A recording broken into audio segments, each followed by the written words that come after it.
Esta generación se ha vuelto peor que Sodoma y Gomorra, la Biblia nos advirtió. ¿Estás listo para enfrentar una verdad impactante? Hoy vivimos en una era que refleja la de Sodoma y Gomorra, con desafíos de moralidad y justicia que parecen sacados directamente de esas antiguas escrituras. Exploremos cómo las historias de decadencia y destrucción de esas antiguas ciudades no son solo reliquias del pasado, sino espejos vivos de nuestros tiempos modernos. Estamos en una encrucijada crucial y la pregunta es, ¿aprenderemos de la historia o estamos condenados a repetirla? Mira hasta el final para descubrir cómo podemos buscar un camino de redención y transformación hoy. No te pierdas este análisis profundo y urgente. Hoy, nuestra generación está mostrando otra versión de la maldad de Sodoma y Gomorra. La Biblia nos advirtió sobre estos días. Al igual que en Sodoma, nos entregamos al pecado e ignoramos las enseñanzas de Dios. Este desprecio flagrante por la palabra de Dios llevará a una destrucción inevitable y últimamente se ha vuelto aún más claro. Glorificamos el pecado y desestimamos las enseñanzas de Dios. La Biblia nos advirtió sobre estos días. Está claro que nuestra moral ha decaído y estamos destinados a enfrentar las consecuencias. Arrepiéntete ahora antes de que sea demasiado tarde. En los días de Lot, la gente comía, bebía, compraba, vendía, plantaba y construía, llevando a cabo sus negocios habituales sin considerar sus pecados. Pero el mismo día que Lot salió de Sodoma, llovió fuego y azufre del cielo y los destruyó a todos. Será igual en el día en que el Hijo del Hombre sea revelado.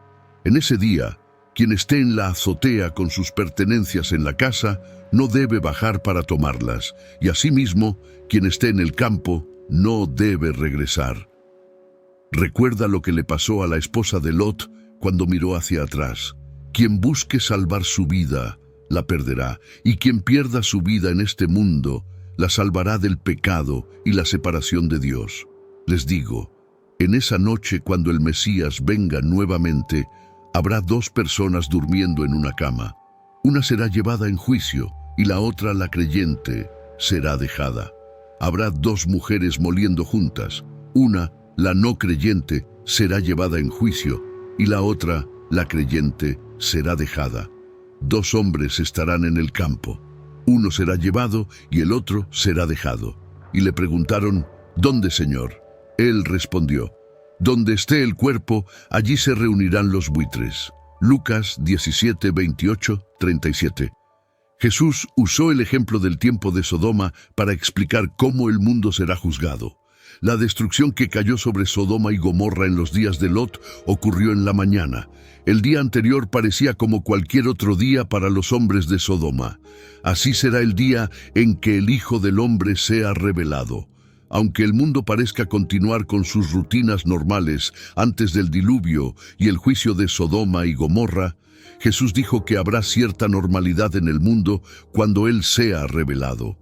Jesús no dijo que todo estaría bien en el mundo, ni que no habría crisis antes del diluvio y antes del juicio de Sodoma y Gomorra. Pero la maldad se aceptaba como algo normal y rutinario. Significativamente, hay otros pasajes de la Escritura que parecen indicar que Jesús regresará a un mundo que estará lejos de ser normal, porque entonces habrá una gran tribulación como no la ha habido desde el principio del mundo. Hasta este tiempo nunca lo hubo, ni lo habrá jamás. Mateo 24, 21. Y los reyes de la tierra, los grandes hombres, los ricos, los comandantes, los poderosos, cada esclavo y cada hombre libre se escondieron en las cuevas y en las rocas de las montañas, y dijeron a las montañas y rocas, caigan sobre nosotros y escóndanos del rostro de aquel que está sentado en el trono y de la ira del Cordero. Apocalipsis 6, 15, 16. Las condiciones del mundo antes de la revelación de Jesús se describen de diferentes maneras, lo que sugiere que habrá dos fases distintas o aspectos de la venida de Jesús, separados por algún periodo de tiempo. Así como en los días de Noé y Lot, cuando Jesús venga, algunos serán sacados del camino, escapando del juicio, y otros permanecerán y serán juzgados. La palabra revelado se traduce del griego apocaliptatai, de donde derivamos la palabra moderna apocalipsis. Sin embargo, la antigua palabra griega lleva la idea de revelar o desvelar. Cuando llegó el diluvio de Noé, uno puede imaginar a la gente tratando en vano de mantener sus posesiones a salvo mientras ellos mismos perecían. Sin embargo, si uno está preparado para la venida de Jesús, no se preocupará por las cosas materiales que quedan atrás. El enfoque debe estar en lo que hay en el cielo. ¿No sabes que la amistad con el mundo es enemistad con Dios? Quien quiera ser amigo del mundo se hace enemigo de Dios. Santiago 4:4. ¿Queremos ser amigos del mundo? Esto no implica renunciar a todo en el mundo, sino que este mundo representa todo lo que se opone a Dios, la maldad que una vez fue parte de tu vida. El castigo de la esposa de Lot fue terrible, abrupto e irreversible. Se le negó otra oportunidad de huir cuando miró hacia atrás. Toda misericordia que se le había extendido previamente fue retirada abruptamente. La Biblia no entra en detalles sobre lo que le sucede y se expone como un resultado natural de su decisión. Llegará un momento en que todas tus oportunidades para obedecer a Dios se habrán ido. Algunos individuos se burlan de la predicación y enseñanza que se refiere al infierno o cualquier juicio inminente. Lo perciben como tácticas de miedo destinadas a asustar a niños y tontos. Creemos ser demasiado sabios para creerlo. Más que en cualquier otro tema, Jesús habló sobre el infierno. Sus palabras inspiraron las imágenes de dientes rechinando y fuego inextinguible.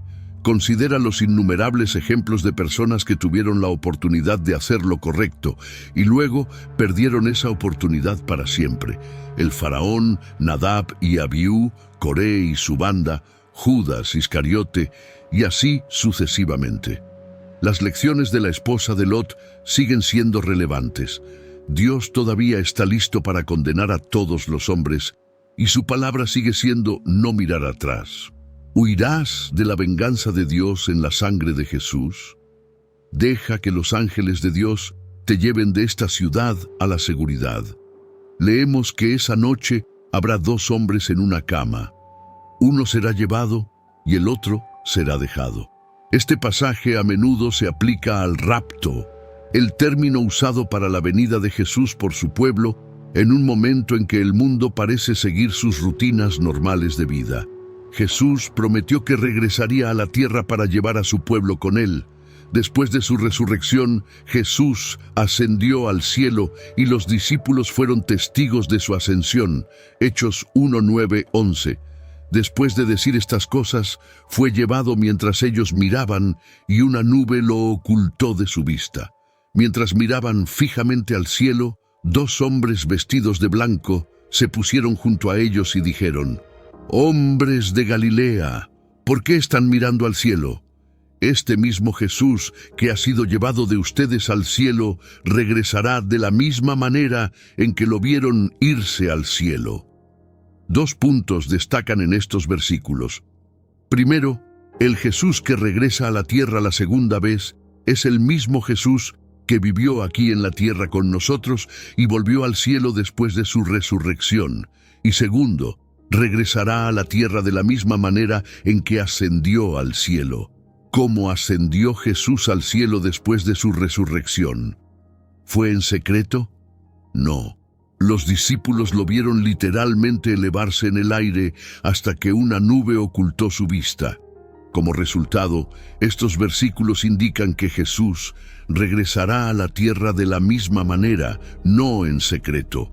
Cuando el Señor regrese descendiendo del cielo, su aparición, así como el ascenso de su pueblo para encontrarse con Él en el aire, será visible para todo el mundo. un evento conocido como el rapto. Rapto se deriva de la traducción latina de 1 Tesalonicenses 4:17, que traduce el griego arpazo como ser llevados o arrebatar como rapure, del latín rapio. La palabra griega arpazo aparece 14 veces en el Nuevo Testamento con 4 significados diferentes, cada uno de los cuales nos ayuda a entender de qué habla Pablo en el versículo 17. Después de eso, nosotros, los que aún vivamos y quedemos, seremos arrebatados juntamente con ellos en las nubes para recibir al Señor en el aire.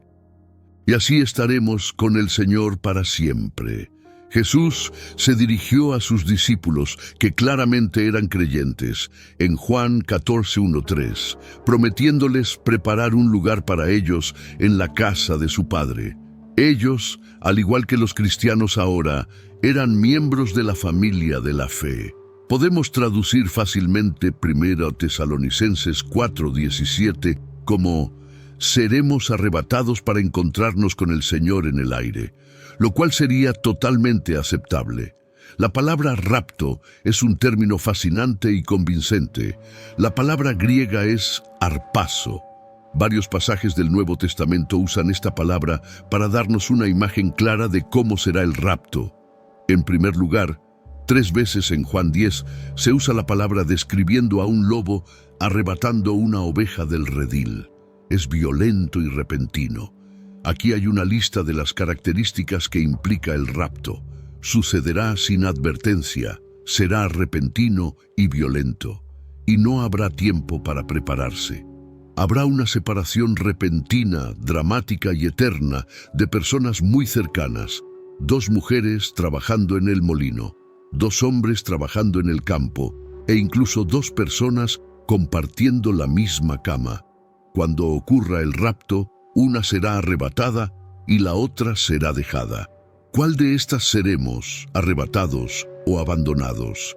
Las palabras de Jesús, uno será tomado y el otro será dejado, parecen describir este fenómeno de ser llevados en las nubes para encontrarnos con el Señor en el aire. Esto sucederá durante el curso normal de la vida, mientras uno duerme en la cama, mientras otro muele grano, mientras otro trabaja en el campo.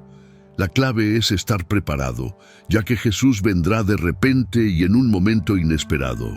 Algunas personas se preguntan si es el momento adecuado para que Jesús regrese, tanto para salvar a su pueblo como para castigar al mundo por rechazarlo.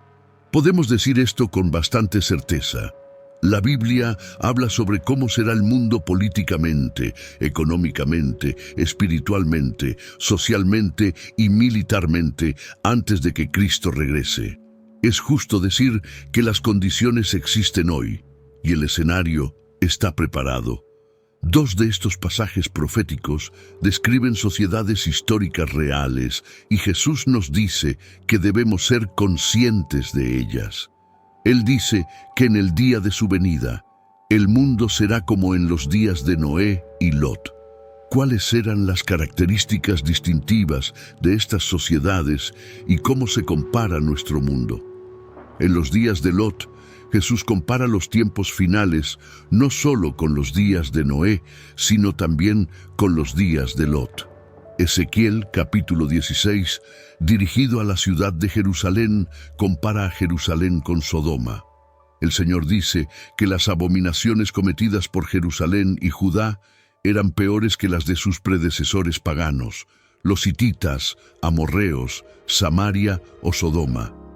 La perversión sexual era solo uno de los pecados de Sodoma. La iniquidad de Sodoma también incluía abundancia de comida y abundancia de ocio. ¿Cómo describe eso nuestra cultura moderna? Afortunadamente, hay maravillosas excepciones a esto, pero siguen siendo excepciones. La historia comienza con estas 2 ciudades en el libro de Génesis, durante la época de Abraham. Sodoma y Gomorra fueron destruidas en esos días. Sodoma y Gomorra eran prósperas y florecientes en la superficie, pero secretamente estaban llenas de maldad. Sodoma y Gomorra, conocidas a menudo como ciudades pecaminosas, nos hacen reflexionar profundamente sobre lo que está bien y lo que está mal, y lo que sucede debido a nuestras acciones. La destrucción de Sodoma y Gomorra comenzó con una revelación. El pecado en estas ciudades se había vuelto tan grande que había llegado al cielo. Entonces el Señor dijo: «El clamor de Sodoma y Gomorra es grande, y su pecado es gravísimo». Génesis 18:20. Este versículo destaca la diferencia entre saber algo y ser testigo de ello de primera mano. Por ejemplo, Dios sabe cuánto lo honramos y amamos, pero quiere que lo mostremos a través de nuestras acciones y servicio. De manera similar, la conversación entre Dios y Abraham sobre la justicia no es solo porque Dios necesite que le recuerden hacer lo correcto, sino más bien para que Abraham entienda la naturaleza de la justicia. El versículo enfatiza que el clamor contra los pecados de Sodoma y Gomorra provocó la respuesta de Dios, destacando la importancia de las acciones y su impacto visible. Imagina un tiempo antes del nacimiento de Isaac, el hijo tan esperado de Abraham. Abraham, conocido por su fe inquebrantable y hospitalidad excepcional, presenta un contraste con los habitantes de Sodoma y Gomorra. Su vida brilla como un ejemplo de esperanza y bondad, rodeado de ciudades llenas de egoísmo y maldad. Abraham ora por las ciudades. Llegamos a un momento crítico cuando llegamos a la parte central de la historia. Dios había hecho una promesa única a Abraham, un acuerdo que cambiaría el futuro para muchas personas. Durante este tiempo, Dios le dijo a Abraham sobre sus planes para destruir Sodoma y Gomorra debido a su comportamiento extremo. Pero Abraham, siempre el intercesor, rogó a Dios por los justos que vivían entre los pecadores en esas ciudades. Su súplica no fue solo una mera petición, sino el ruego de un profeta que se preocupaba profundamente por la vida de otros, incluso aquellos que no conocía. El Señor dijo: «¿Destruirás a los justos junto con los malvados?» Génesis 18:23. La conversación de Abraham con Dios refleja una creencia antigua común. Las personas a menudo se veían como parte de un grupo, como una familia o ciudad, en lugar de individuos. Si una persona hacía algo malo, todo el grupo podía enfrentar las consecuencias. La súplica de Abraham por Sodoma es similar, pidiendo a Dios que salve la ciudad si había suficientes personas justas, destacando la idea de responsabilidad individual sobre el castigo colectivo. Esto muestra un reconocimiento temprano de la responsabilidad personal dentro de la identidad comunal. La riqueza de Sodoma y Gomorra. Sodoma y Gomorra prosperaron como naciones ricas, pero estaban cegadas por sus excesos y corrupción moral. Las personas que vivían allí no se daban cuenta de que el desastre estaba por venir, porque estaban demasiado ocupadas, complaciéndose a sí mismas. Por otro lado, Abraham, que era una persona buena y moral, era muy diferente. Intentó salvar a cualquier persona buena que pudiera estar viviendo en esas ciudades. En este caso, no se trata solo del juicio que cayó sobre Sodoma y Gomorra, sino también de la misericordia, la compasión y el poder de la intercesión. Nos muestra cuánto puede hacer una persona cuando decide ayudar a otros, incluso cuando las probabilidades están en su contra.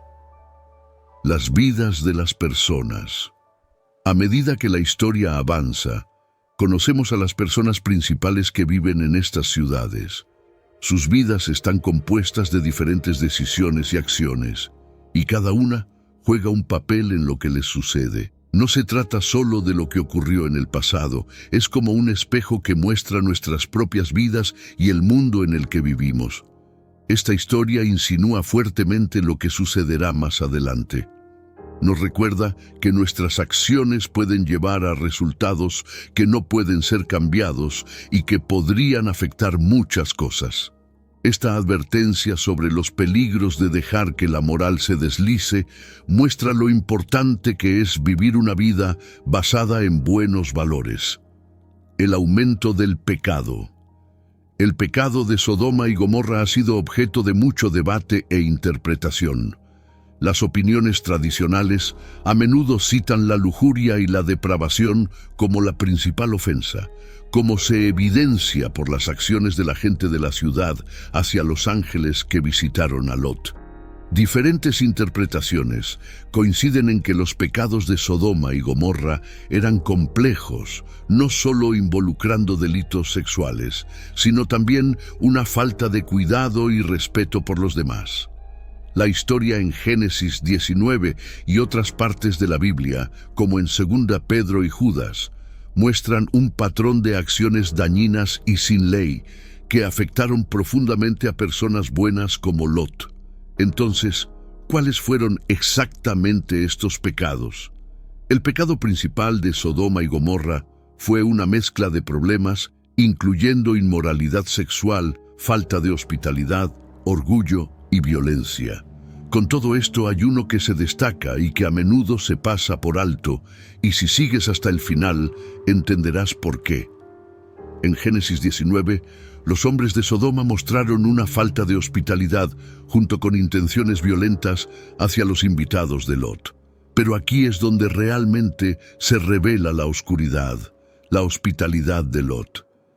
Imagina una escena donde dos ángeles, disfrazados de hombres comunes, entran en las notorias ciudades de Sodoma y Gomorra. Aquí, la primera lección se despliega. El carácter de una sociedad a menudo se refleja en su hospitalidad. Era de noche cuando los dos ángeles llegaron a Sodoma. Lot estaba sentado en la puerta de la ciudad de Sodoma. Al verlos, Lot se levantó para recibirlos y se inclinó con su rostro hacia el suelo. Génesis 19:1. Este gesto de Lot, en un lugar marcado por su decadencia moral, es un claro contraste. Plantea la pregunta: ¿con qué frecuencia pasamos por alto la oportunidad de extender amabilidad a los extraños? Curiosamente, los ángeles inicialmente rechazaron la oferta de hospitalidad de Lot. Dijeron: no, pasaremos la noche en la plaza. Génesis 19:2.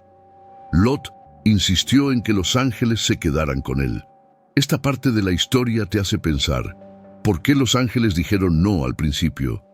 ¿Era para ver si Lot realmente quería ofrecerles su hospitalidad o mostraba lo poco amigable que era conocida Sodoma? A medida que la narrativa avanza, se hace evidente que el pecado de Sodoma y Gomorra no era solo inmoralidad sexual, sino también una falta de decencia humana básica y amabilidad. El acto de Lot de albergar a estos huéspedes muestra la severidad de la bancarrota moral de la ciudad, en un lugar donde la gente no daba la bienvenida a los visitantes y miraba mal a los extraños. El comportamiento amable de Lot realmente se destacó como un buen ejemplo. La historia nos hace pensar, ¿cómo tratamos a los extraños entre nosotros? ¿Somos como Lot ofreciendo refugio y protección o encarnamos el espíritu poco acogedor de Sodoma y Gomorra? La forma en que tratamos a los menos entre nosotros a menudo refleja los verdaderos valores de nuestra sociedad. Intervención divina. Aquí, los ángeles intervienen, protegiendo a la familia de Lot de la multitud y luego informándoles sobre la inminente destrucción de la ciudad.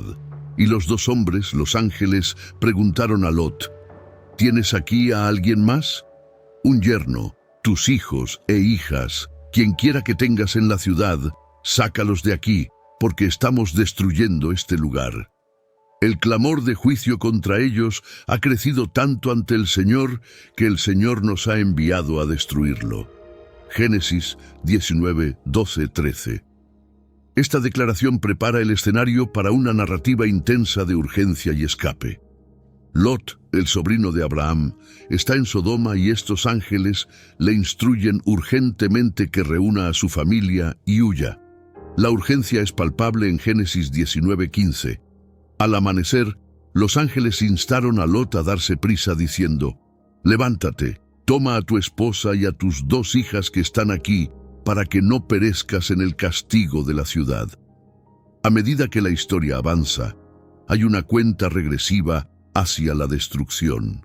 El amanecer se acercaba y el tiempo para que Sodoma y Gomorra enfrentaran sus consecuencias estaba próximo. Este desastre inminente no solo es un momento en la historia, sino que simboliza un juicio futuro más grande. Cuando los ángeles advirtieron sobre la destrucción venidera, había una verdadera prisa por actuar rápidamente. Le dijeron a Lot que tomara a su familia y se fuera de inmediato, porque la ciudad sería juzgada ahora. Pero convencer a su familia de creer y salir no fue fácil. Lot parecía moverse con lentitud y sus yernos pensaron que estaba bromeando sobre el peligro. La dificultad de convencer a su familia de irse destaca lo difícil que puede ser dejar atrás lo familiar, incluso si es dañino. La ruta de escape no fue un paseo tranquilo, sino una carrera contra el tiempo. La urgencia quedó clara cuando, después de llevarlos afuera, uno de los ángeles dijo: «Escapa por tu vida.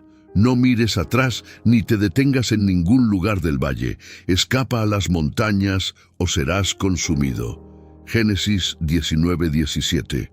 La huida de la familia estuvo marcada por un sentido de urgencia, una carrera del conocido al desconocido, de la comodidad a la supervivencia. Mientras huían, las ciudades detrás de ellos eran consumidas. Luego, el Señor hizo llover azufre ardiente y fuego sobre Sodoma y Gomorra desde el cielo y destruyó esas ciudades, todo el valle, todos los habitantes y todo lo que crecía en el suelo. Génesis 19, 24, 25. Este evento no fue solo un desastre natural, sino que simbolizó el juicio divino. La imagen de una ciudad envuelta en llamas y azufre nos recuerda las consecuencias de la decadencia moral y la desobediencia. Curiosamente, la decisión de Dios de salvar a Lot y su familia fue influenciada por Abraham. Aunque las ciudades finalmente fueron destruidas por su maldad, Dios recordó la súplica de Abraham y salvó a Lot como un acto de misericordia hacia Abraham. Así, cuando Dios destruyó las ciudades de la llanura, se acordó de Abraham e hizo salir a Lot del desastre que destruyó las ciudades donde Lot había vivido. Génesis 19:29. El trágico destino de la esposa de Lot, quien al escapar miró hacia atrás a Sodoma y se convirtió en una estatua de sal, sirve como una representación de las consecuencias de anhelar un pasado pecaminoso. Esta transformación en sal en medio de la región se erige como un recordatorio de este desastre. Jesús más tarde hace referencia a este evento en Lucas 17:32, advirtiendo contra dudar en el juicio de Dios. Por otro lado, Abraham fue testigo del humo que se elevaba de la ciudad, un momento que enfatiza el poder de sus oraciones que finalmente llevaron a la salvación de Lot y su familia. Esta narrativa destaca la importancia de la obediencia y el impacto de la oración intercesora en tiempos de juicio. El desenlace de la destrucción no evita el perturbador episodio de las hijas de Lot en la cueva donde se refugiaron. Temiendo la extinción de su linaje familiar, embriagaron a su padre Lot para acostarse con él, resultando en que ambas quedaran embarazadas de él. Esta parte de la historia resalta el impacto generalizado y duradero que vivir en un entorno moralmente corrupto tuvo en las hijas de Lot. Las acciones de las hijas de Lot pueden verse como moldeadas por el ambiente negativo en Sodoma. Probablemente aprendieron o fueron afectadas por la maldad que vieron a su alrededor en la ciudad. Sodoma y Gomorra en el Nuevo Testamento. Avanzando al Nuevo Testamento, encontramos que Sodoma y Gomorra adquieren un significado metafórico, simbolizando el juicio final y el fin de los tiempos. Segunda Pedro 2, 6, 8. La destrucción de estas ciudades sirve como advertencia, un ejemplo del juicio de Dios sobre una vida impía. Dice: Y si condenó a destrucción a las ciudades de Sodoma y Gomorra, reduciéndolas a cenizas, y las puso de ejemplo a los impíos que habrían de venir, y libró al justo Lot, abrumado por la nefanda conducta de los malvados. Este hombre justo, viviendo entre ellos, se atormentaba día tras día en su alma justa por los hechos inicuos que veía y oía. De manera similar, en el Apocalipsis, Sodoma se usa para describir la caída final de un sistema mundial corrupto. Este es un poderoso ejemplo de cómo se lleva a cabo la justicia divina, llevando a la eliminación completa del mal. Comparar la historia de Sodoma y Gomorra con la sociedad moderna puede ser bastante revelador. En Judas 1:5, la destrucción de estas ciudades es un recordatorio del juicio divino contra la profunda decadencia moral. Algunas personas creen que la sociedad actual está enfrentando una disminución en los valores morales. Esto se ve en un lenguaje más grosero y vulgar, el debilitamiento de los valores familiares y el alejamiento de las enseñanzas de la Biblia. Existe la sensación de que los logros personales y el orgullo han eclipsado la humildad y la modestia. Este cambio en la sociedad plantea preguntas sobre la preparación para el juicio divino o un despertar espiritual. La Biblia, en 2 Pedro 3:10-15, habla sobre el día del Señor que vendrá inesperadamente y enfatiza la necesidad de vivir en santidad y piedad, esperando un nuevo mundo de justicia. Esto sirve como un recordatorio para reflexionar sobre nuestros valores y acciones en el mundo actual. ¿Qué podemos hacer de manera diferente? Hablemos ahora de la autorreflexión sobre las acciones personales. La historia de Sodoma y Gomorra sirve como una llamada personal para cada uno de nosotros. Es fácil señalar los pecados de la sociedad, pero ¿qué hay de nuestros propios actos? ¿Estamos contribuyendo a la decadencia moral con nuestras acciones? ¿Estamos ignorando las necesidades de quienes nos rodean, entregándonos a deseos egoístas o haciendo la vista gorda ante la injusticia? La historia de Sodoma y Gomorra es una llamada de atención para examinar nuestras vidas y alinear nuestras acciones con valores morales y éticos. Entonces, ¿qué podemos aprender de Sodoma y Gomorra? No se trata solo de fuego y azufre, sino de entender que nuestras acciones, tanto como individuos como sociedad, tienen consecuencias. Es un recordatorio para reflexionar sobre cómo estamos viviendo. Usemos esta historia no para asustarnos, sino para guiarnos hacia ser mejores personas, tomando mejores decisiones y creando un mundo más amable, justo y equitativo. En el mundo acelerado de hoy, a menudo pasamos por alto el poder de la hospitalidad y la compasión. Pero, al igual que la bondad de Lot destacó en Sodoma, nuestros actos de compasión pueden brillar intensamente en un mundo a veces indiferente. Ya sea ofreciendo un oído atento, una mano amiga o un refugio, estas acciones impactan vidas y unen comunidades. La hospitalidad puede considerarse como el corazón de una comunidad. La historia de Sodoma y Gomorra nos enseña que la salud moral de una comunidad puede medirse por cómo trata a sus huéspedes y miembros vulnerables. En contraste con la dureza y la inmoralidad sexual de Sodoma, la hospitalidad de Lot revela un corazón preocupado por el bienestar de los demás. Y los hizo entrar en su casa y les preparó un banquete, coció panes sin levadura y comieron. Génesis 19:3. La historia de Sodoma y Gomorra en la Biblia es una narrativa poderosa sobre las consecuencias de ignorar las advertencias de Dios. ¿Cómo nos enseña esta historia la importancia de ser receptivos a la guía y mantener la conciencia espiritual en nuestra vida diaria? Aceptar las advertencias divinas puede manifestarse de varias maneras. Seguir los sutiles impulsos de nuestra conciencia al tomar decisiones. Escuchar los consejos de personas más sabias o prestar atención a las lecciones aprendidas de experiencias pasadas. Se trata de ser conscientes del impacto de nuestras acciones en nosotros mismos y en los demás, y esforzarnos por vivir una vida honorable y justa. Consideremos a los personajes de la historia y sus reacciones a las advertencias de Dios. En Génesis 19, los ángeles advierten a Lot sobre la inminente destrucción de Sodoma y Gomorra. La respuesta de Lot es inmediata, entiende la gravedad de la situación y actúa. Este es un momento crucial que enfatiza la importancia de seguir la guía divina. ¿Cuál es la relevancia de esta historia en la vida contemporánea?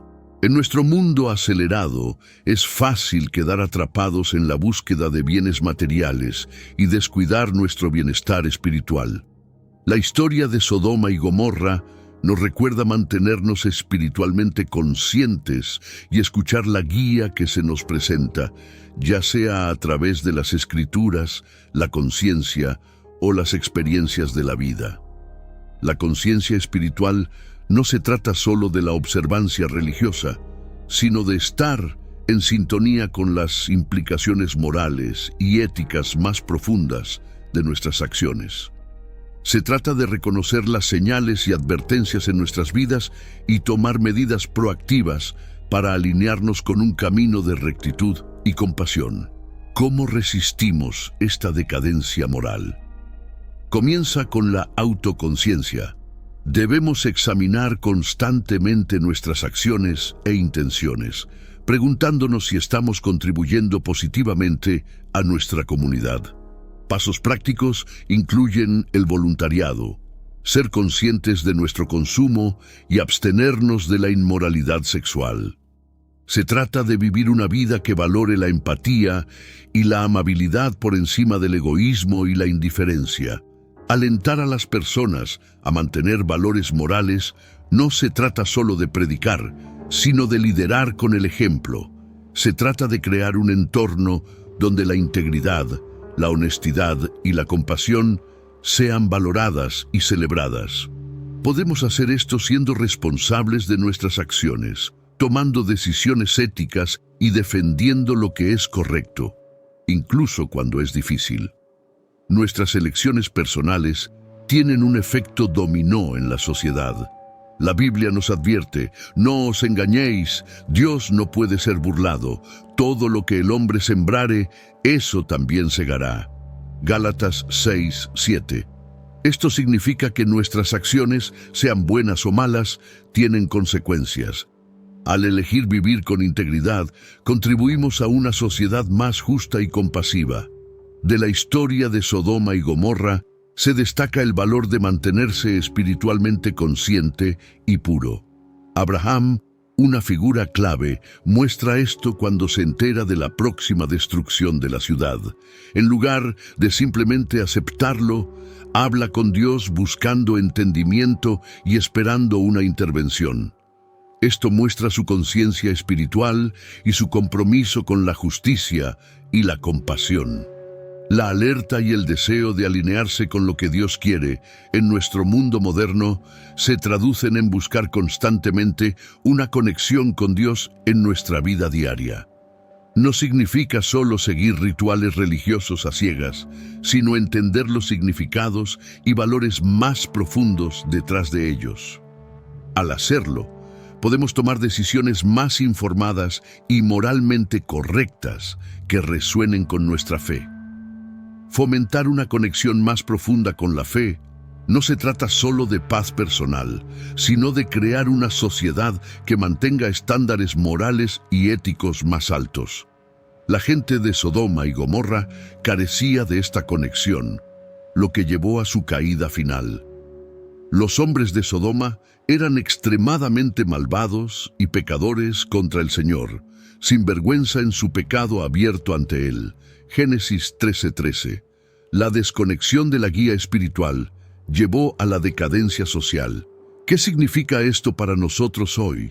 Fomentar una conexión más profunda con Dios en la fe puede ayudarnos a desarrollar una brújula moral que nos guíe en las complejidades de la vida moderna. Se trata de encontrar orientación en la fe.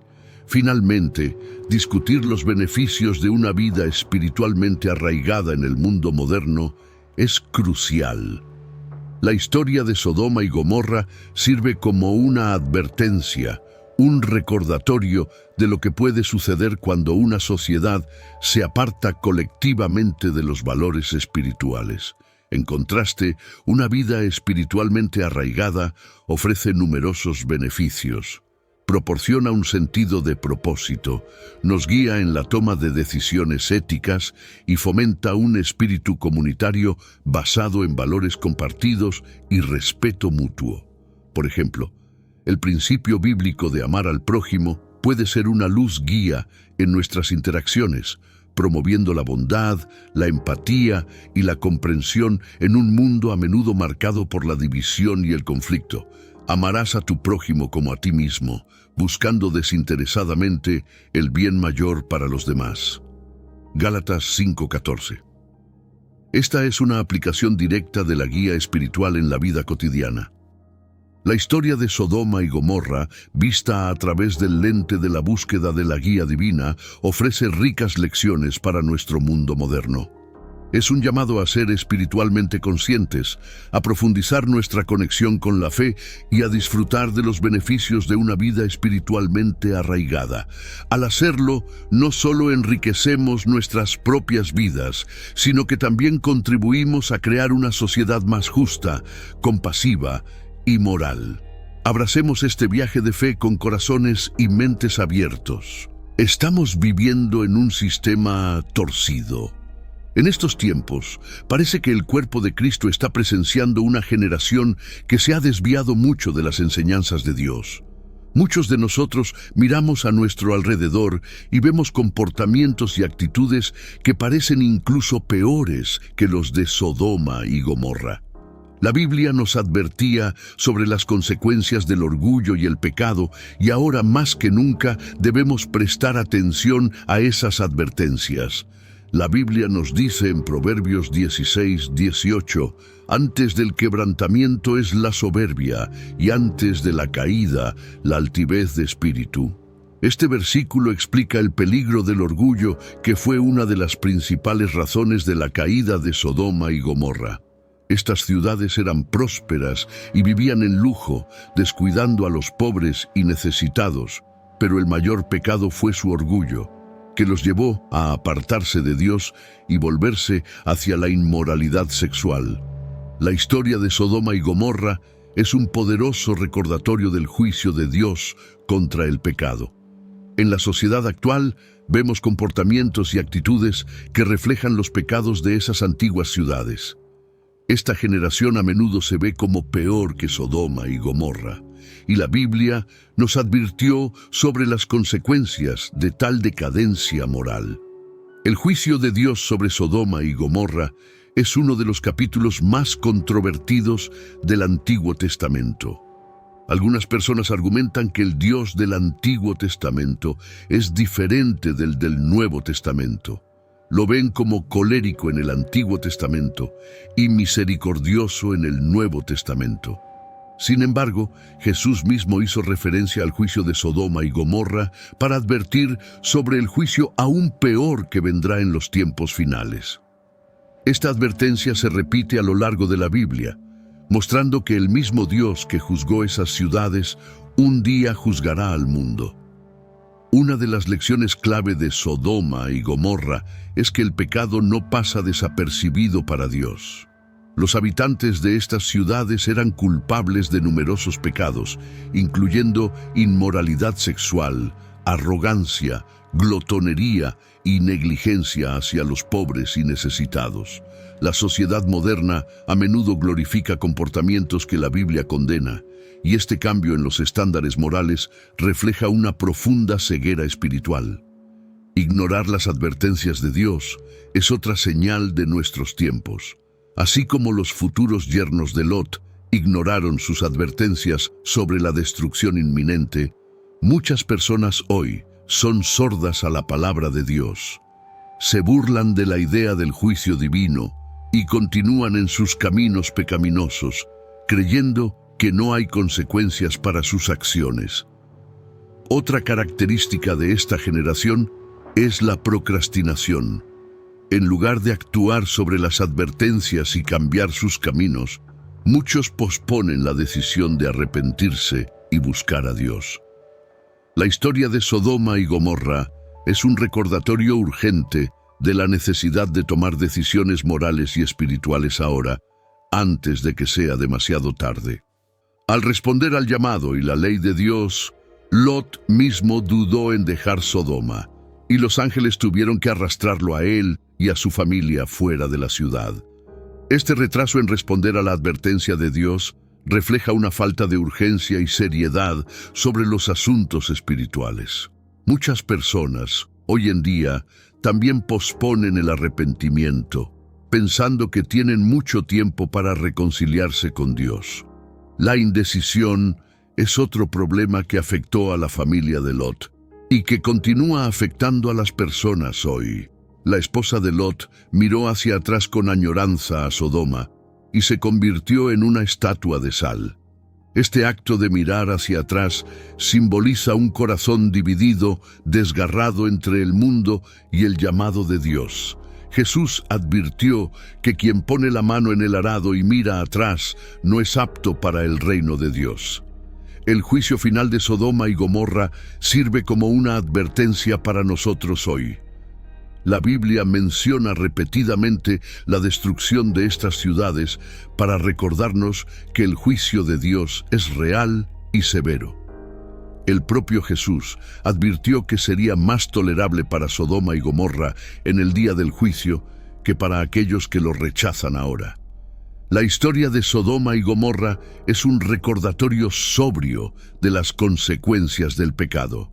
Esta generación, con su decadencia moral y desprecio por las normas de Dios, corre el riesgo de enfrentar un juicio similar. Debemos prestar atención a las advertencias de las Escrituras, arrepentirnos de nuestros pecados y volvernos a Dios. Como creyentes, estamos llamados a ser luces en este mundo oscuro, manteniéndonos firmes en la verdad de Dios y viviendo vidas que reflejen su santidad. Es importante que no seamos espiritualmente ciegos, sordos, procrastinadores o indecisos.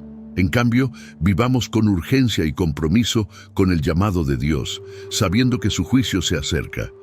Ezequiel 16, 49, 50 dice: Esta fue la iniquidad de tu hermana Sodoma. Ella y sus hijas tuvieron arrogancia, abundancia de comida y despreocupación, pero no ayudaron a los pobres y necesitados. Fueron altivas y cometieron actos repulsivos delante de mí, por eso las eliminé cuando lo vi. Este pasaje claramente describe los pecados de Sodoma: orgullo, negligencia de los pobres e indulgencia en el pecado y la inmoralidad sexual. Hoy vemos comportamientos similares. Nuestra sociedad a menudo prioriza la riqueza y el placer sobre la compasión y la humildad.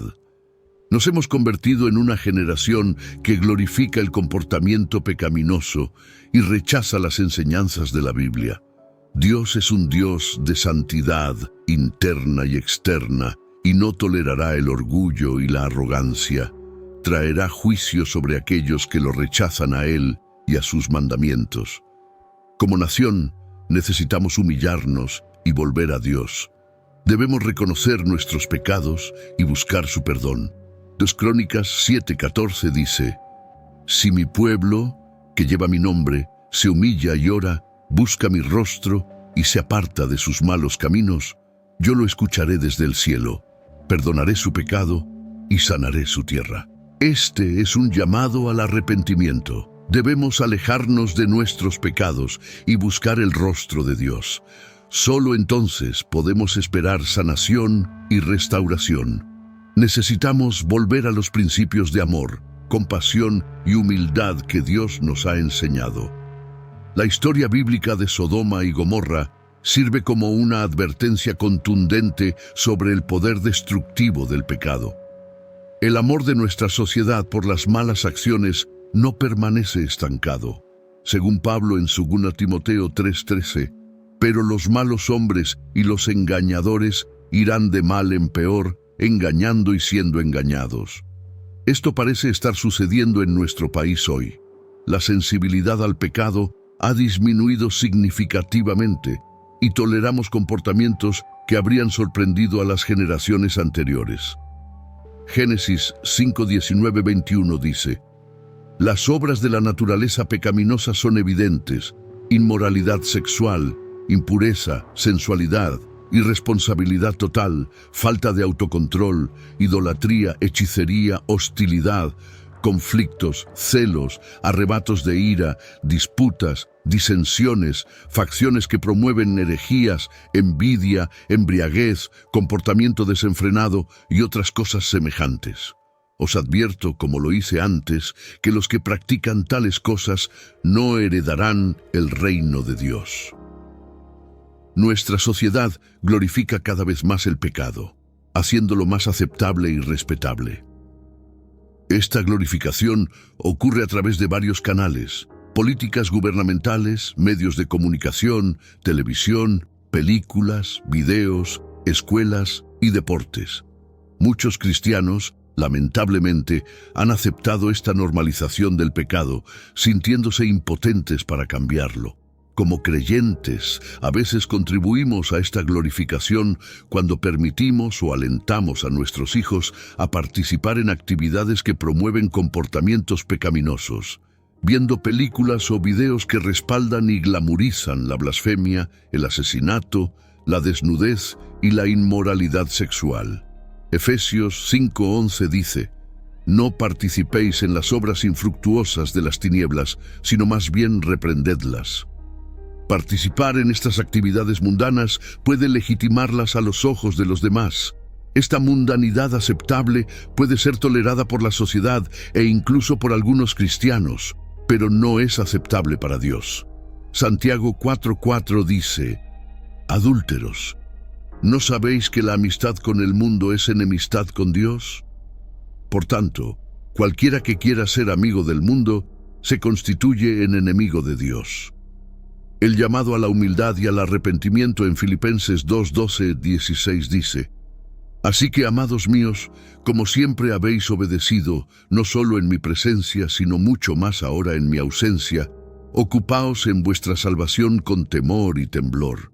Porque Dios es quien produce en vosotros tanto el querer como el hacer, por su buena voluntad. Haced todo sin murmuraciones ni discusiones, para que seáis irreprensibles y sencillos, hijos de Dios, sin mancha en medio de una generación torcida y perversa, entre la cual resplandecéis como luminares en el mundo, sosteniendo la palabra de vida, para que en el día de Cristo yo pueda gloriarme de que no he corrido ni trabajado en vano. En estos versículos, Pablo reconoce la maldad y perversidad de la generación a la que se dirige, lo cual resuena con nuestros tiempos actuales. Filipenses 2:5-8 dice: Haya, pues, en vosotros esta actitud que hubo también en Cristo Jesús, quien, siendo en forma de Dios, no consideró el ser igual a Dios como algo a que aferrarse, sino que se despojó a sí mismo, tomando la forma de siervo, haciéndose semejante a los hombres. Y hallándose en forma de hombre, se humilló a sí mismo, haciéndose obediente hasta la muerte y muerte de cruz. La humildad y obediencia de Jesús sirven como el ejemplo supremo para nosotros. Vivir humildemente significa reconocer nuestra necesidad de la gracia de Dios y someternos a su voluntad, incluso cuando es difícil o va en contra de la cultura. La humildad implica reconocer que no podemos navegar por este mundo perverso por nuestra cuenta. Necesitamos la guía y la fuerza que vienen de Dios. El arrepentimiento también es crucial. Significa alejarnos del pecado y alinear nuestras vidas con los estándares de Dios. En un mundo que a menudo nos alienta a satisfacer nuestros deseos, el arrepentimiento requiere una decisión consciente de rechazar comportamientos y actitudes pecaminosas. Es un proceso continuo de autoexamen, confesión y transformación. Vivir en una generación corrupta también significa enfrentar oposición y persecución. El papel de la gracia de Dios en un mundo que a menudo refleja la decadencia moral de Sodoma y Gomorra es fundamental.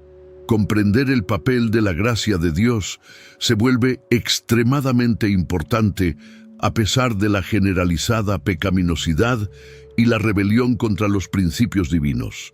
La gracia de Dios sigue siendo una fuente de esperanza y redención para la humanidad.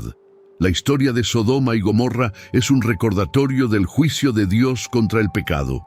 Las ciudades eran notorias por su inmoralidad flagrante y su destrucción final sirve como una advertencia sobria para las generaciones posteriores. Sin embargo, incluso en esta narrativa de juicio, vemos destellos de la gracia de Dios.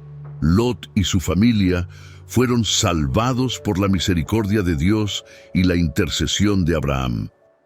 Este acto de gracia en medio del juicio destaca el doble papel de Dios como justo y misericordioso. La gracia de Dios es fundamentalmente su favor inmerecido hacia la humanidad. Es un regalo que no se puede ganar con buenas acciones, sino que se da libremente por el amor de Dios hacia su creación. Porque por gracia sois salvos por medio de la fe, y esto no de vosotros, pues es don de Dios, no por obras para que nadie se gloríe. Efesios 2:8-9. En medio de una generación perversa, la gracia de Dios cumple varios roles cruciales. El papel más significativo de la gracia es la salvación. A pesar del pecado generalizado de la humanidad, la gracia ofrece redención a través de la fe en Jesucristo. Así como Lot fue rescatado de Sodoma, las personas hoy pueden ser salvadas de las consecuencias del pecado al aceptar la gracia de Dios. Esta salvación está disponible para todos, sin importar sus pecados pasados. La gracia no se trata solo de escapar del juicio, también se trata de transformación, porque la gracia de Dios se ha manifestado para salvación a todos los hombres, enseñándonos que, renunciando a la impiedad y a los deseos mundanos, vivamos en este siglo sobria, justa y piadosamente. Tito 2:11-12. La gracia capacita a las personas para vivir de manera diferente, para alejarse de comportamientos pecaminosos y abrazar una vida que refleje la santidad de Dios. En un mundo donde el pecado es dominante, vivir una vida piadosa puede ser un desafío. La gracia sostiene a los creyentes, proporcionando la fuerza y la resistencia necesarias para navegar por un mundo corrupto.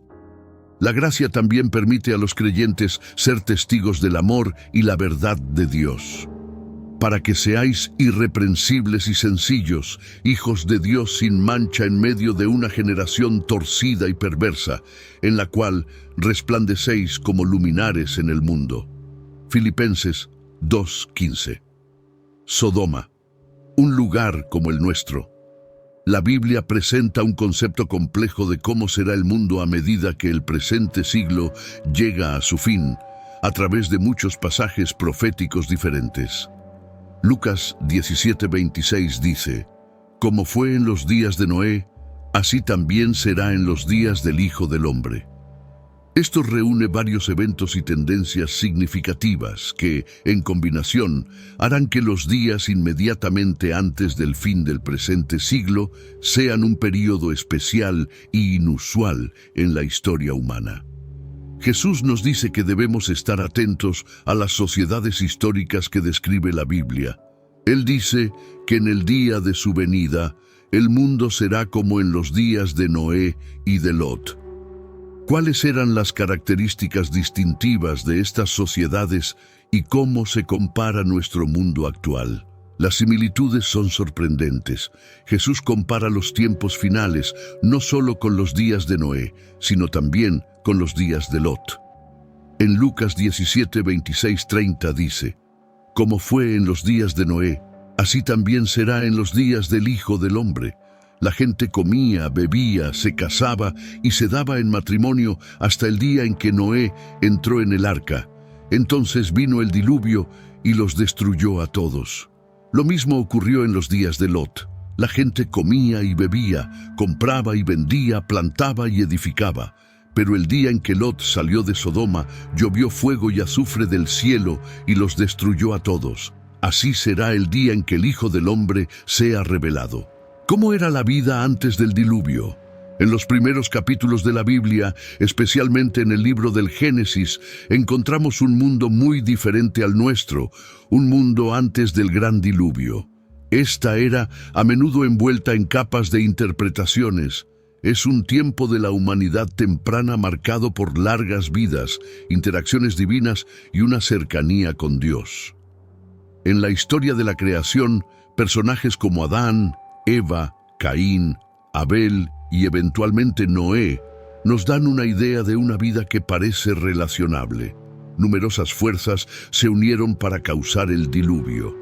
El tiempo de Noé es inquietantemente similar al de Sodoma y Gomorra. Fue después del primer asesinato cometido por Caín. En resumen, antes del diluvio, la humanidad se expandió y diversificó. Las familias se convirtieron en tribus, los roles se transformaron en profesiones y la civilización dio su primer paso. La invasión de los Nefilim. Como comandante autoproclamado del reino de las tinieblas, Satanás convocó a sus legiones malignas para infiltrarse en la humanidad con la intención de contaminar la línea adámica que llevaría al Mesías. La maldad de la humanidad. Génesis 6:1-5. En los primeros capítulos de Génesis, específicamente en Génesis 6:1-5, la Biblia pinta un cuadro del mundo antes del diluvio. Génesis 6:1-5 dice: Cuando los seres humanos comenzaron a multiplicarse sobre la faz de la tierra y les nacieron hijas, los hijos de Dios vieron que las hijas de los hombres eran hermosas y tomaron para sí mujeres de entre todas ellas.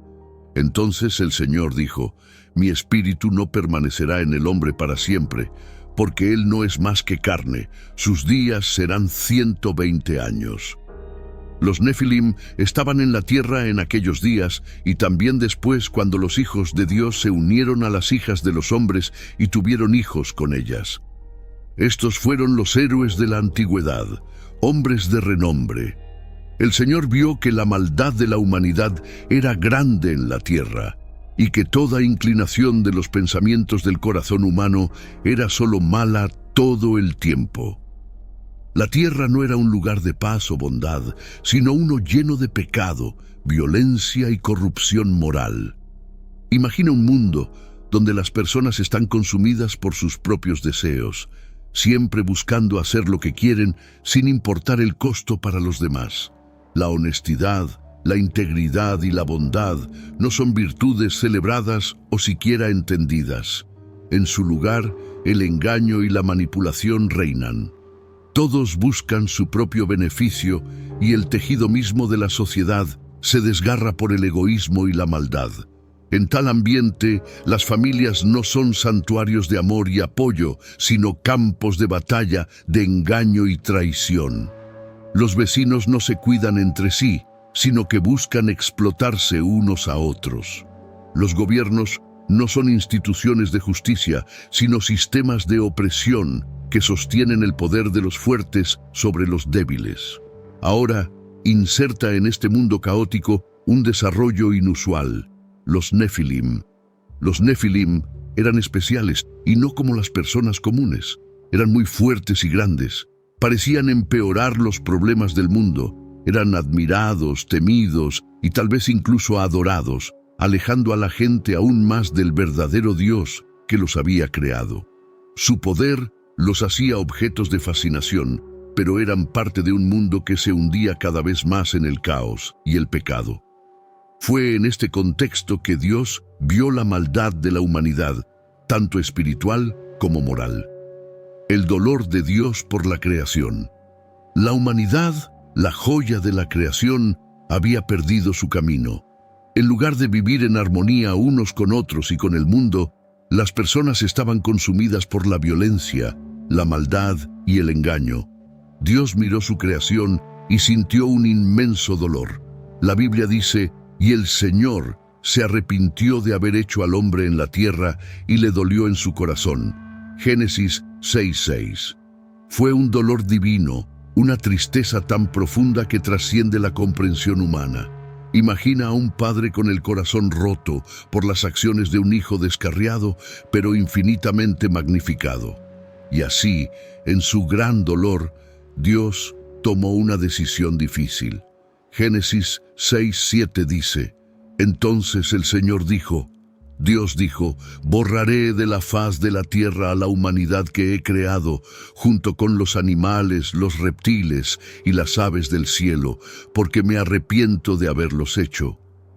Dios estaba muy triste por las acciones de las personas y no tenía otra opción para sanar un mundo que se hundía en el caos.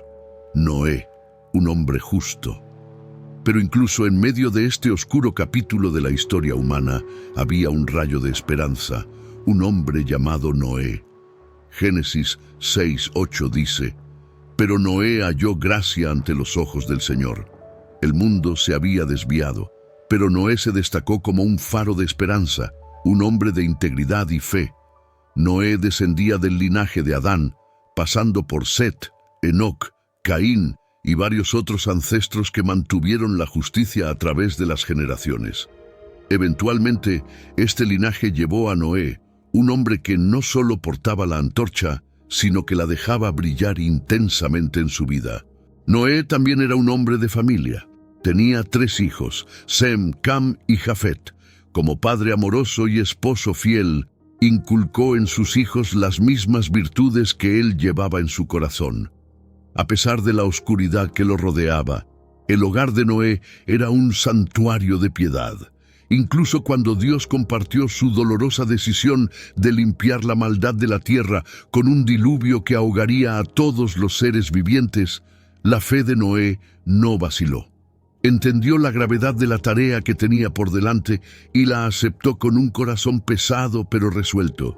Dios dijo: Voy a poner fin a toda la humanidad, porque la tierra está llena de violencia por causa de ellos. Voy a destruirlos junto con la tierra. Génesis 6:13. Dios encontró a Noé digno de ser el guardián de un nuevo comienzo para la humanidad. Noé hizo lo que Dios le dijo, aunque la gente a su alrededor se burlara de él o no creyera que algo malo fuera a suceder. Pasó años construyendo el arca, advirtiendo a la gente sobre el diluvio venidero y esperando el momento en que Dios sellaría a él y a su familia dentro de este gigantesco refugio de madera.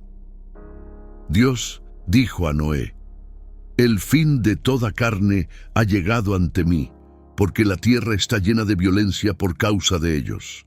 He aquí, los destruiré junto con la tierra. Génesis 6:13. Finalmente, llegó el día en que las nubes oscuras comenzaron a juntarse, y Dios dijo a Noé: Entra en el arca tú y toda tu casa, porque he visto que eres justo delante de mí en esta generación. Génesis 7:1. Así, Noé, su familia y los animales entraron en el arca, y la puerta se cerró detrás de ellos. La lluvia comenzó a caer suavemente al principio, pero luego con creciente intensidad hasta convertirse en un diluvio torrencial. Durante 40 días y 40 noches los cielos se abrieron y el agua cubrió la tierra, levantando el arca sobre las olas. El mundo exterior desapareció, pero dentro del arca la vida persistió, flotando en un mar infinito, protegida por una promesa, un pacto entre Dios y el hombre, que incluso en los tiempos más oscuros, la esperanza y la bondad pueden sobrevivir. Noé y su familia esperaron a que el agua bajara, siempre fieles a la promesa que Dios les había hecho, un nuevo comienzo para la humanidad y todos los seres vivos en la tierra. Las consecuencias de la desobediencia. La desobediencia cambia todo. Introduce el pecado y la muerte en el mundo, afectando no solo a Adán y Eva, sino a todos sus descendientes, es decir, a toda la humanidad. La historia de la caída en Génesis 3 es una narrativa rica en temas de tentación, libre albedrío y las consecuencias de la desobediencia. Sirve como un recordatorio sobrio del impacto de nuestras decisiones y las limitaciones del juicio humano cuando es influenciado por factores externos. Cuando pensamos en el mundo antes del gran diluvio en la Biblia, podemos ver que se parece mucho al nuestro en algunos aspectos.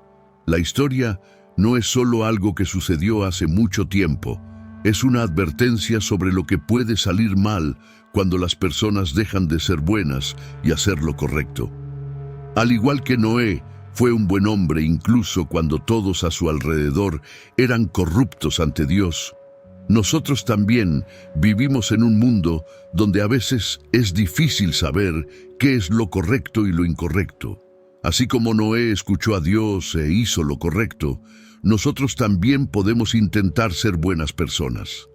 La historia de Noé nos muestra que incluso cuando las cosas están muy mal, podemos elegir ser buenos y crear un espacio seguro para nosotros y nuestros seres queridos, lleno de fe y amor. El pacto de Dios con Noé, simbolizado por el arco iris, nos asegura que la esperanza y la gracia permanecen incluso después de las pruebas más difíciles. He puesto mi arco iris en las nubes y será la señal del pacto entre mí y la tierra. Génesis 9:13. La promesa de Dios no es solo para Noé, es para todos y para siempre. Significa que siempre podemos empezar de nuevo y hacer las cosas bien.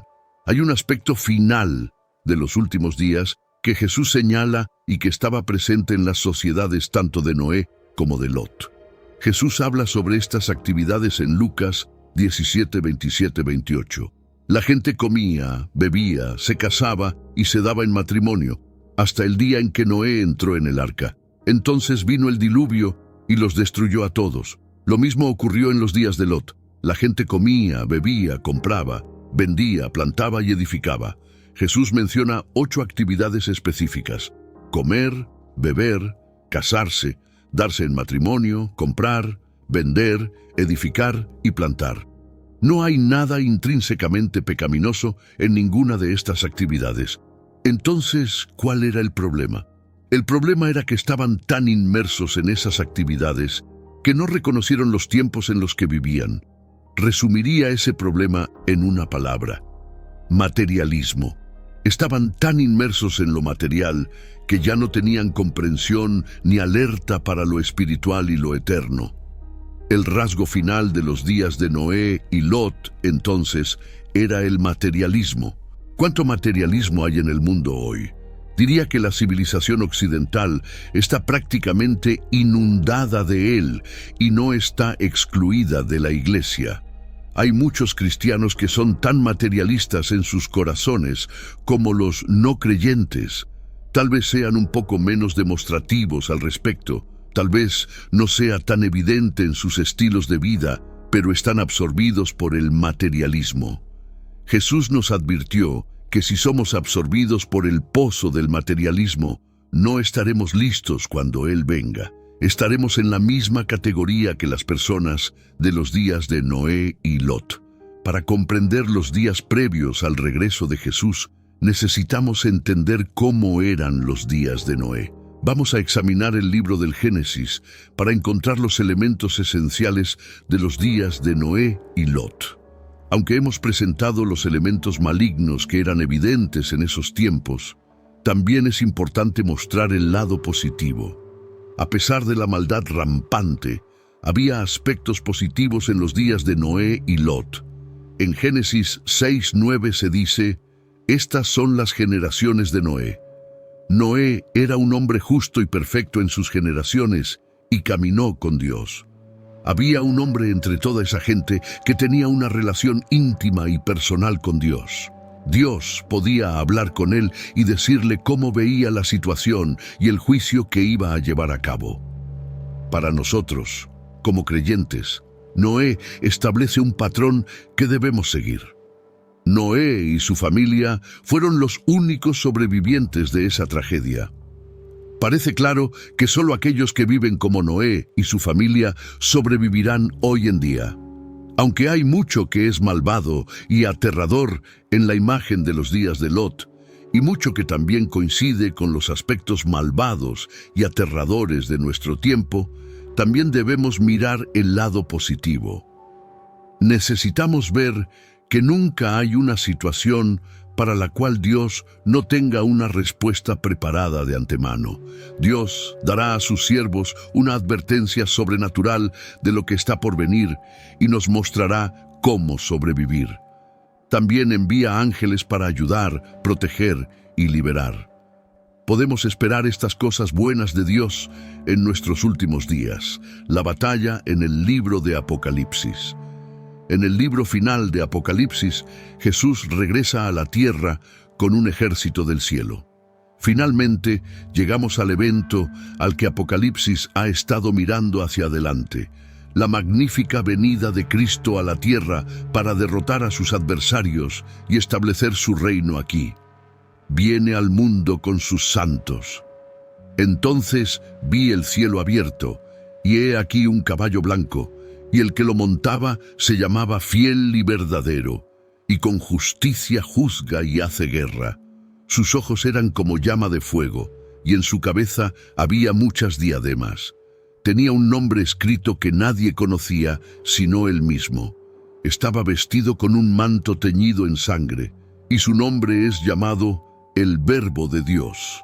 Y los ejércitos del cielo, vestidos de lino fino, blanco y limpio, le seguían en caballos blancos. De su boca sale una espada aguda para herir con ella a las naciones, y él las regirá con vara de hierro. Él mismo pisa el lagar del vino del furor y de la ira del Dios Todopoderoso, y en su manto y en su muslo tiene un nombre escrito: Rey de Reyes y Señor de Señores.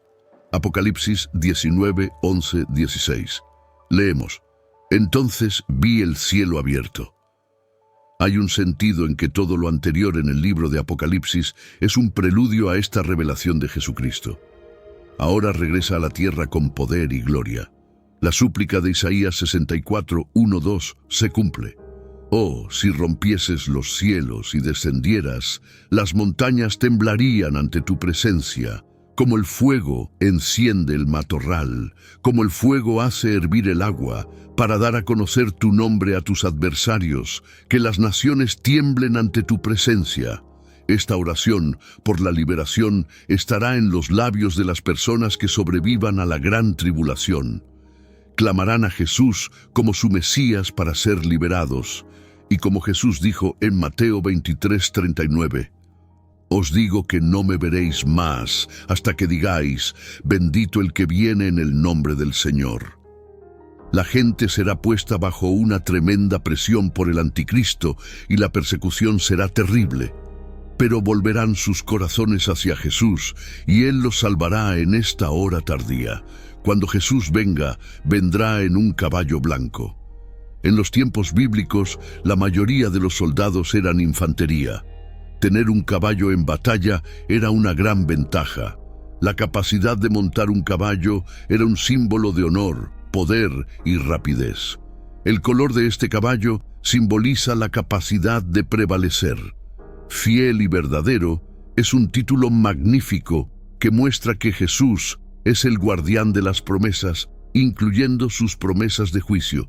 Jesús viene al mundo para librar una batalla como juez y general.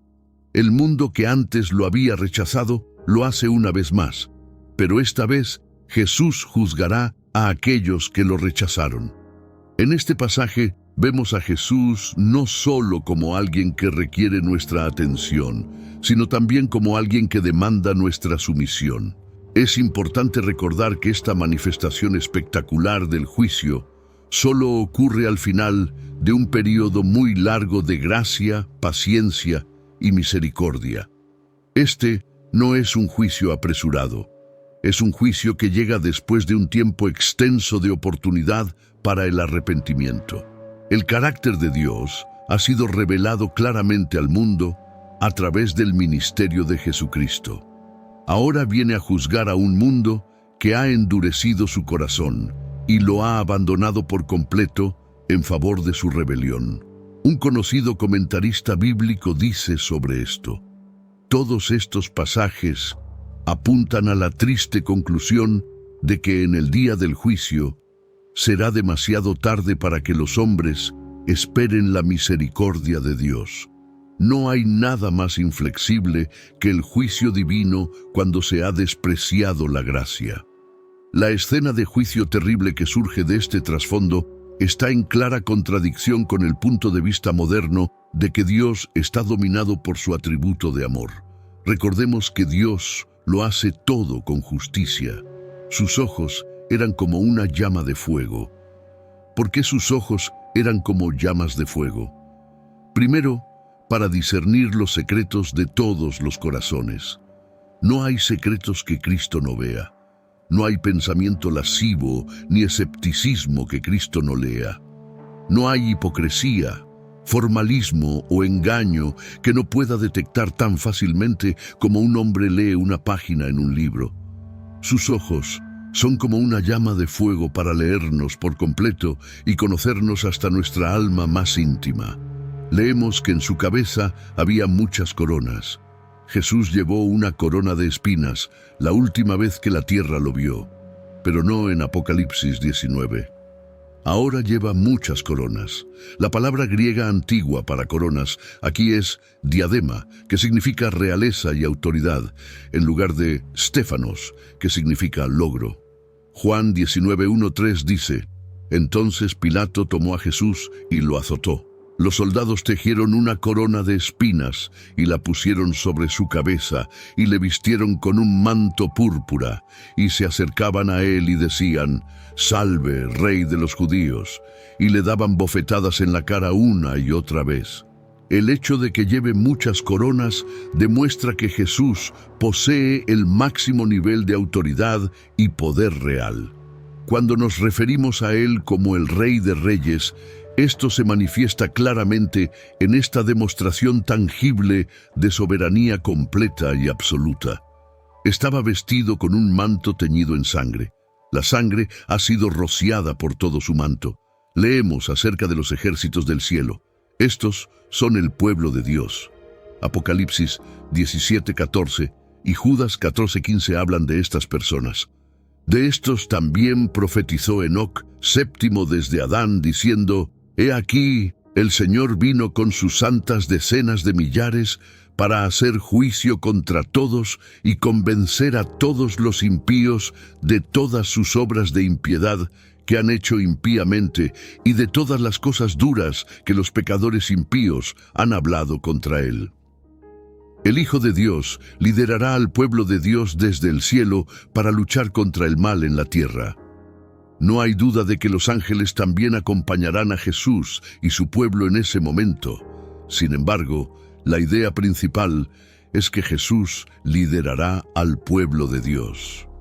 No hay una sola referencia a ningún tipo de armadura o arma entregada a los soldados que siguen a Jesús.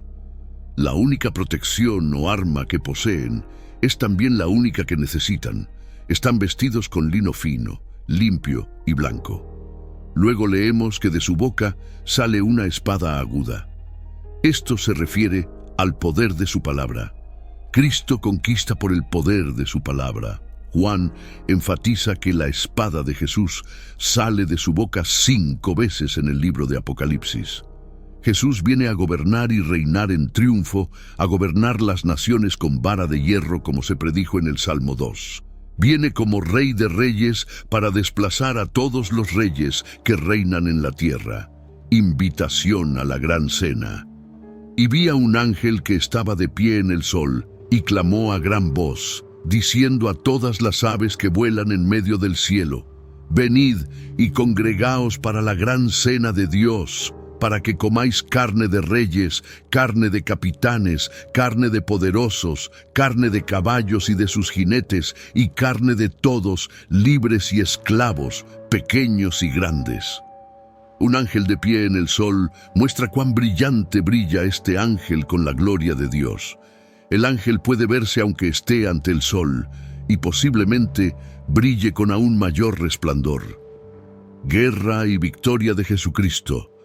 Y vi a la bestia, a los reyes de la tierra y a sus ejércitos reunidos para hacer guerra contra el que estaba sentado en el caballo y contra su ejército. y la bestia fue capturada, y con ella el falso profeta que hacía señales en su presencia, con las cuales engañó a los que recibieron la marca de la bestia y a los que adoraron su imagen. Estos dos fueron arrojados vivos al lago de fuego que arde con azufre, y los demás fueron muertos con la espada que salía de la boca del que estaba sentado en el caballo, y todas las aves se saciaron de su carne.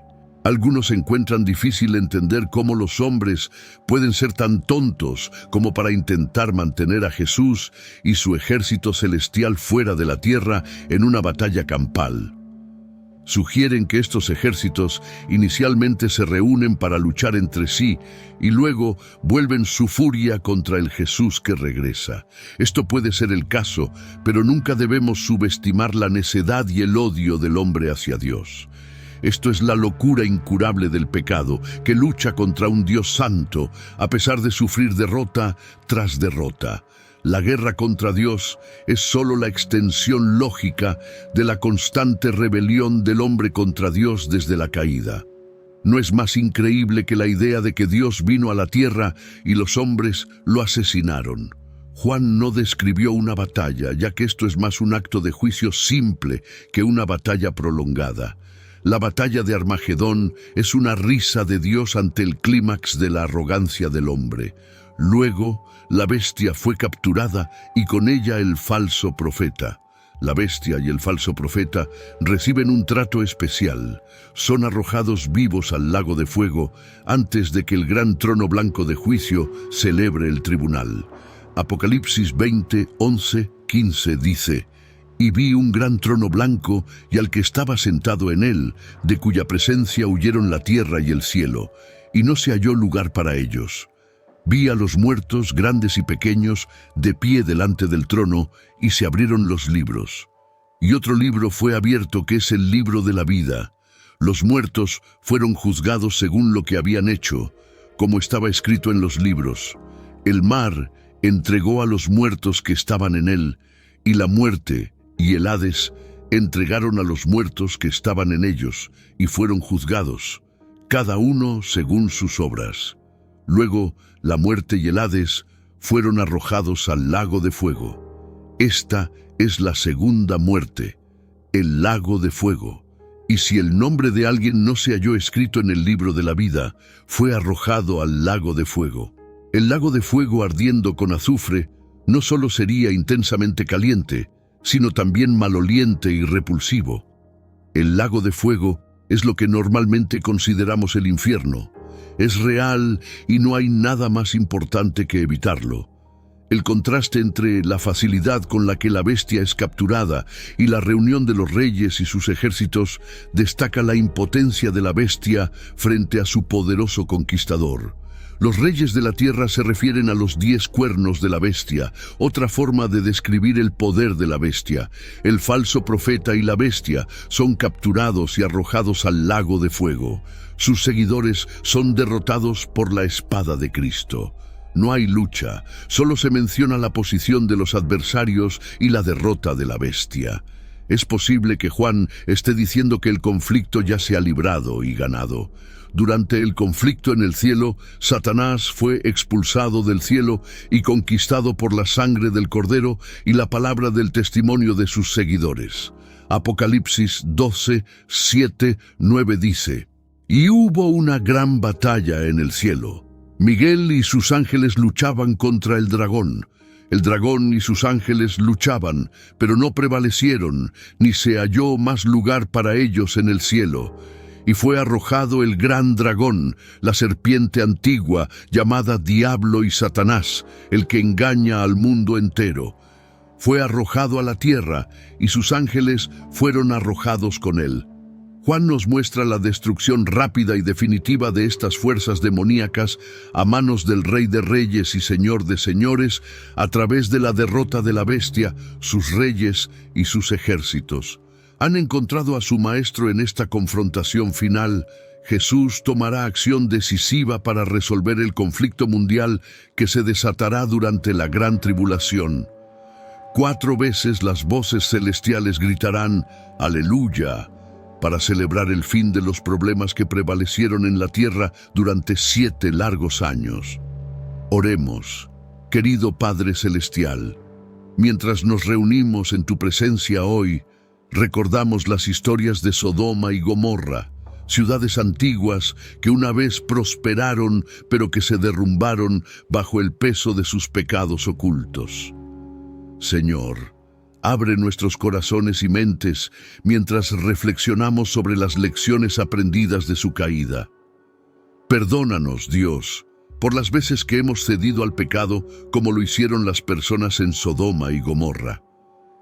Admitimos que a veces, mientras tratamos de tener éxito en la vida, hemos olvidado el sentido del bien y el mal que nos das.